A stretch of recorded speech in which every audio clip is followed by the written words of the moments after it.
नमस्कार, मैं Archita Sen Lokvani TV news पर आप सभी का स्वागत करती हूं। आइए जानते हैं भीलवाड़ा की कुछ खास खबरें। भीलवाड़ा 18 जून गोपालन पशुपालन मंत्री जोराराम कुमावत का भीलवाड़ा दौरा। भीलवाड़ा डेयरी में मंत्री कुमावत ने की तुलसी पौधे वितरित।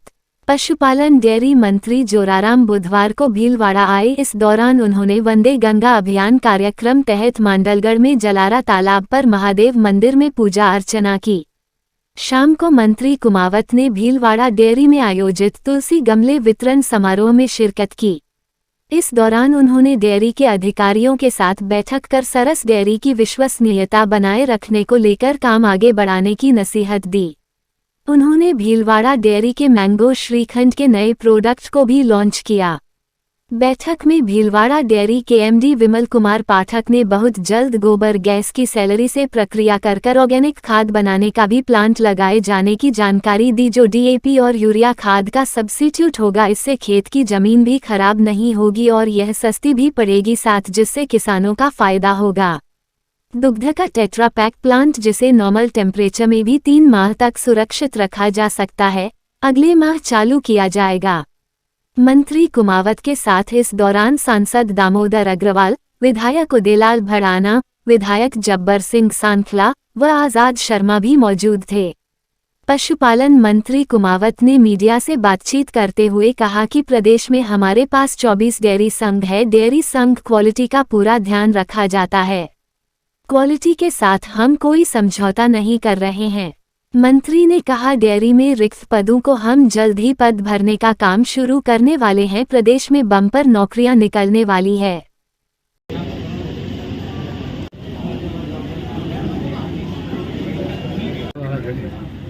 आशीन वाला तो तुलसी जी तो पैसा था, आशीन को गमले ओढ़ लो। अरे पड़क साहब गमले ये दिलाओ, इनके हाथ से दिलाओ। अरे किसी जी भराना, विधायक श्री जब्बर सिंह जी सांखला, भीलवाड़ा के जिलाध्यक्ष भारतीय जनता पार्टी के जिलाध्यक्ष श्री सांजी नेवाड़ा और एडीएम मैडम और अन्य किसानों के लिए, पशुपालकों के लिए, उपभोक्ताओं के लिए। भीलवाड़ा डेयरी में जहाँ पंजीकृत ये 18/8/2072 को इसका 33,000 तक जाता है और गर्मियों में थोड़ा कम होता है, लेकिन एवरेज 3 लाख।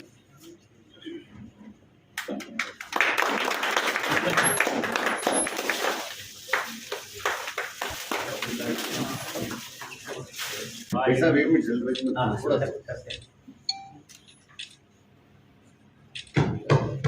साफ से खुलवा लो। हाँ थोड़ा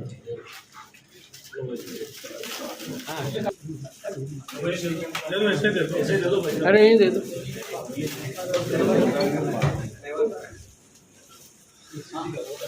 हाँ बस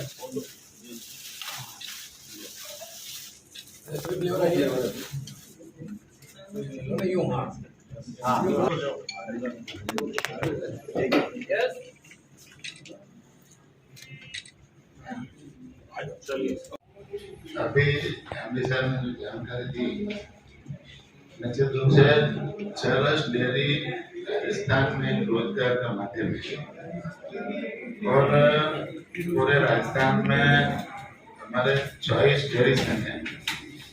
एमडी साहब के लिए जानकारी मैं करना चाहूँगा कि हमारे 24 डेयरी संघ हैं और एक कैटल फीड प्लांट है। आरसीडीएफ पूरे कैटल फीड प्लांट। अभी राजस्थान में हमारे 24 डेयरी संघ हैं और डेयरी संघों में हमारी सरकार आने के बाद में हमने बहुत सारे सुधार भी किए, नई समितियाँ भी खोली है, नए बूथ भी आवंटित कर रहे हैं।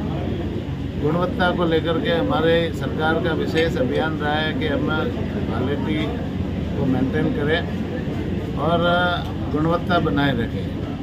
आजकल चरस ने जो क्वालिटी जनता को दी है, चरस ने जो गुणवत्तापूर्ण हमारे जो प्रोडक्ट जनता के बीच में जा रहे हैं, और उसके कारण से हमारे चरस के जितने भी डेयरी संघ थे, पहले कई डेयरी संघ घाटे में चल रहे थे, अभी हमारे ज़्यादातर 90% डेयरी संघ नफे में आए इस 1.5 साल के पीरियड में। और गुणवत्ता के मामले में अपन बात करें पहले हमारा जो घी चरस का घी कई डेयरी संघों में लंबा स्टॉक पड़ा रहता था। आज की तारीख में हमारे डेयरी संघों में कहीं पर भी स्टॉक नहीं है, एडवांस बुकिंग रहती है। और हमारी जो मिठाइयाँ इस बार जो दीपावली के समय में जो मिठाइयाँ बिकी, पूरे राजस्थान में 180 मैट्रिक टन मिठाइयाँ बिकी। और 2 दिन पहले ही सारा का सारा स्टॉक हमारा ख़त्म हो गया था। लोग डिमांड कर रहे थे सरस की मिठाइयों की। तो हर मामले में चाहे हमारे सरस के जितने भी प्रोडक्ट है, दूध है, घी है, आइसक्रीम है या दूसरे जो फ्लेवर है, सारे के सारे डिमांड है खूब ज़्यादा बढ़ रही है। उसका एक ही कारण है कि हमने क्वालिटी के ऊपर ध्यान दिया, हमने चरस को गुणवत्ता के ऊपर ध्यान दिया। और आज जो हमारी चरस की जो पैठ पूरे राजस्थान में जमी है, तो निश्चित रूप से उसका लोगों को लाभ मिलता है। वैसे अभी माननीय मुख्यमंत्री जी के नेतृत्व में राइजिंग राजस्थान का कार्यक्रम चल रहा है। और आपने देखा होगा सभी जिलों पे हमारी जो मीट हुई, उसमें बहुत सारे MOU हुए। पूरे जयपुर लेवल पे जो मीट हुई उसमें देश भर के उद्योगपति आए, राजस्थान के जो प्रवासी बंधु थे वो भी आए। और हमारी सरकार ये चाहती है कि यहाँ ज़्यादा से ज़्यादा उद्योग लगे, चाहे वो किसी भी क्षेत्र में हो, चाहे खनन के क्षेत्र में हो, सौर ऊर्जा के क्षेत्र में हो या पवन ऊर्जा के क्षेत्र में हो, डेयरी के सेक्टर में हो, पशुपालन के सेक्टर में हो या पर्यटन के क्षेत्र में, सभी क्षेत्रों में हमारी सरकार चाहती है। 35 लाख करोड़ के MOU हुए, उसमें 3 लाख करोड़ के MOU हमने धरती पे उतार दिए। उसमें कई डेयरी के संबंध में भी MOU हुए।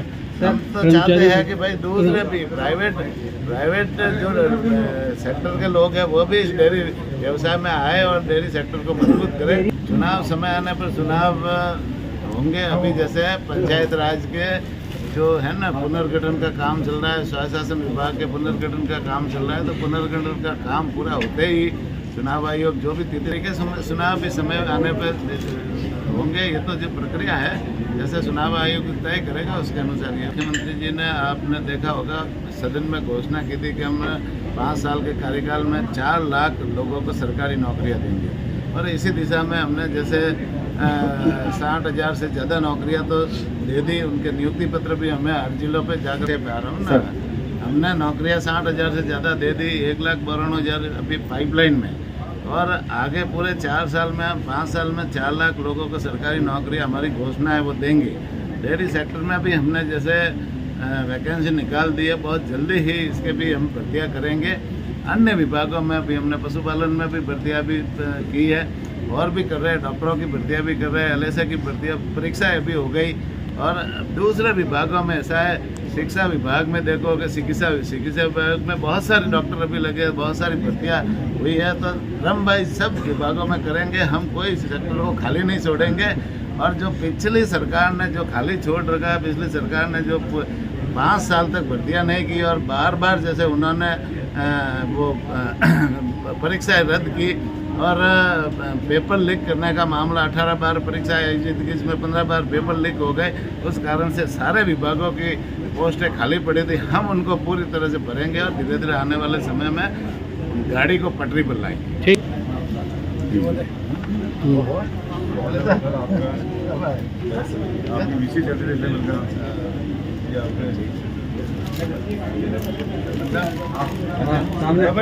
अटीने हेलो इधर। हाँ यस युवा पत्रकार।